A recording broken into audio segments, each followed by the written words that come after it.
This recorded workshop is called College 101, and it's just a starter workshop to explain some of the basics about college. So, the first thing to talk about is what kind of colleges are out there and what kind of degrees are available, and which colleges and degrees match up with the careers you might be thinking about it. So, these explain it better than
Okay, so hopefully those videos clarify the different types of postgraduate opportunities are available to you.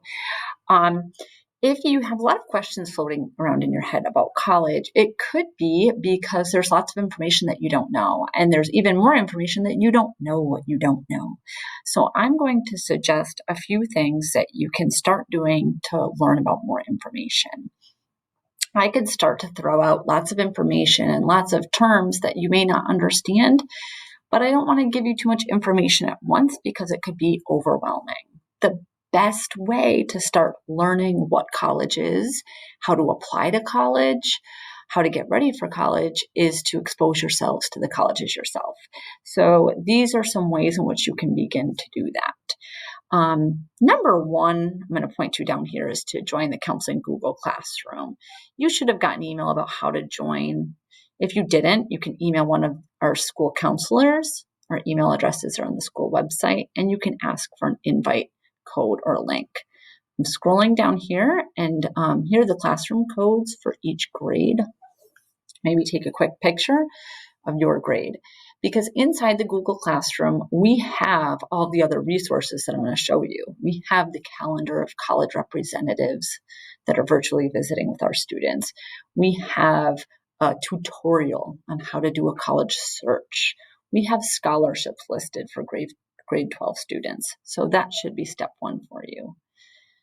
So visiting with college reps. This opportunity is available to students in all grades.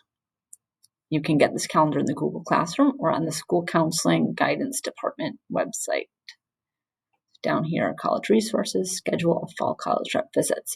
So this is September. You can click up here for October. So during these virtual visits, a college representative will host a Zoom session and we'll talk to our students about that particular college, about college in general, and about applying to that college. And it's a great place to start to hear about the different kind of colleges that are out there and what they're expecting from students. So even if you're not interested in a particular college, I recommend visiting with a random selection of colleges to start to learn. And so to sign up for any one of these, you'll click on it. And down here, you'll see student sign up sheet. And you will highlight right here and you'll paste that into your toolbar and you'll sign up. And then on the day of the visit, you will highlight this URL, which is the visit URL, and you will join the Zoom session. So another thing that you can do is do a college search. This is a link to my YouTube channel, which I recommend you subscribe to. I'll be putting different tutorials on here, etc. But I have a video on how to do a College Board college search right here. College Board has a lot of things on their website. And so this is specifically showing you how to plug in some information and come up with a list of colleges. So I could plug in, I'm looking for four-year colleges and I'm interested in engineering, and it's going to give me a list of colleges that meet that criteria. Then you can just poke around. After you do a college search and poke around, you want to get on some college websites and poke around. I linked to the UMass Amherst website. Websites have a lot of information, lots of pictures, etc., so that you see the categories. Academics is where you're going to go to find out the different degrees that a college offers, what majors they have. When you're looking for those things, you want to look at undergraduate. When you are starting college, starting off on your 2-year or 4-year degree, you're an undergraduate. You're called a graduate when you're getting a master's or a professional degree. Another great place to poke around is admission, again, undergraduate. And this will tell you what kind of students they're looking for to apply to their college and what steps you need to take to apply. But there are lots of great tabs where you can find out other information as well. So I have this slide in here because I think that some students avoid looking into college because they assume they can't pay. In particular, some students shy away from looking at four-year colleges or private colleges because the price tag may say $60,000 or $70,000. And you're thinking, who could pay that? So many students are able to go to those colleges for free or for less money than a public college. And the reason is financial aid.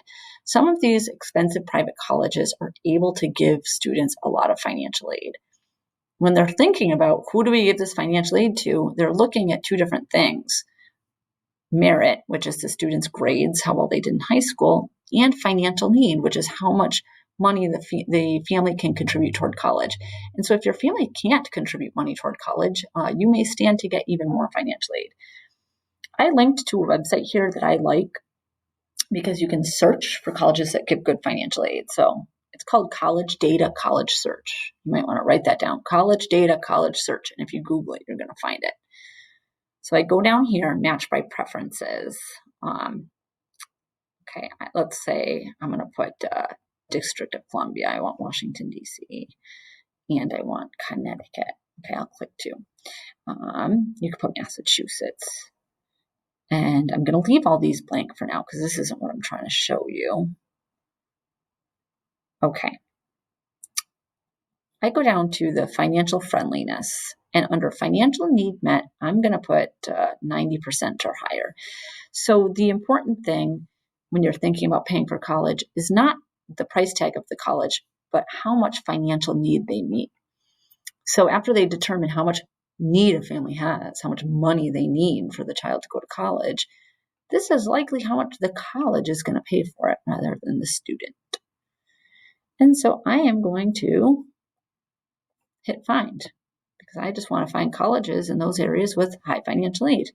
And I have my list of colleges here. There's 6 colleges on this list because remember, I just looked at Connecticut and Washington, D.C. So Connecticut College, I will click on them. They've got an overview, admission, all these things.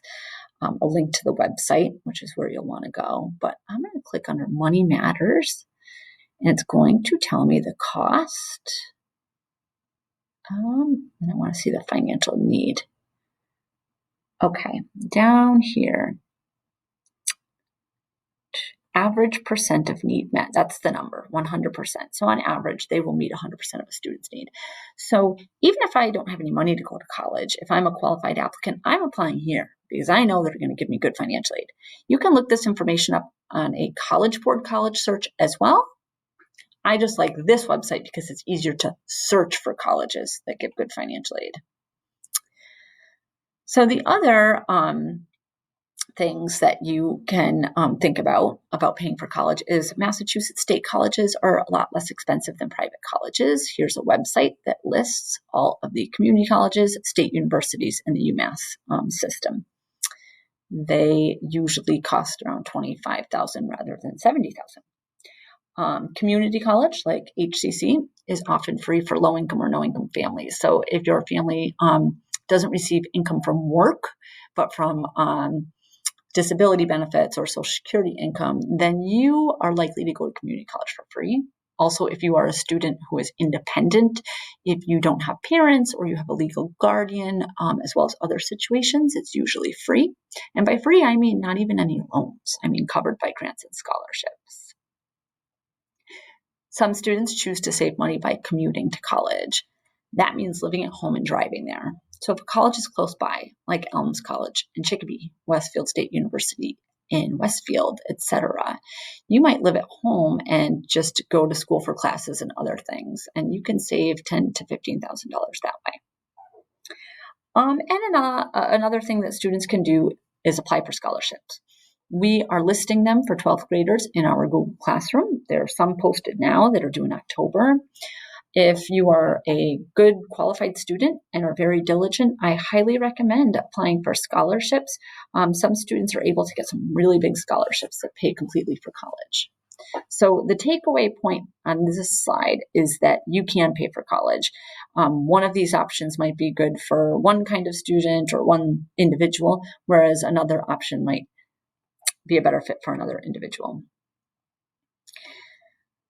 So there are things that matter as far as getting into college and succeeding in college. As far as getting into college, it is really important that you have taken classes that challenge you and that you have gotten good grades.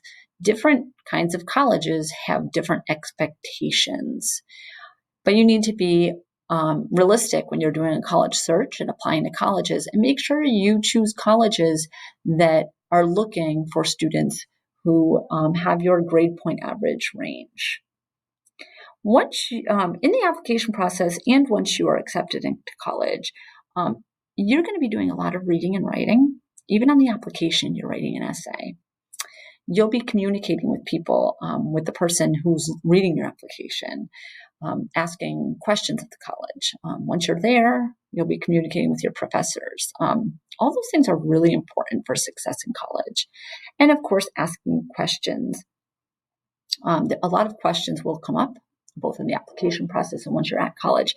And if you know who to reach out to and how to reach out, you're going to be okay, because just like in high school, there are many people available to help in college.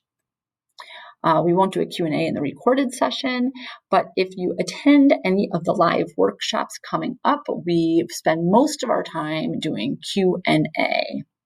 Please feel free to reach out with questions to my email, aregali@hps.holyoke.ma.us.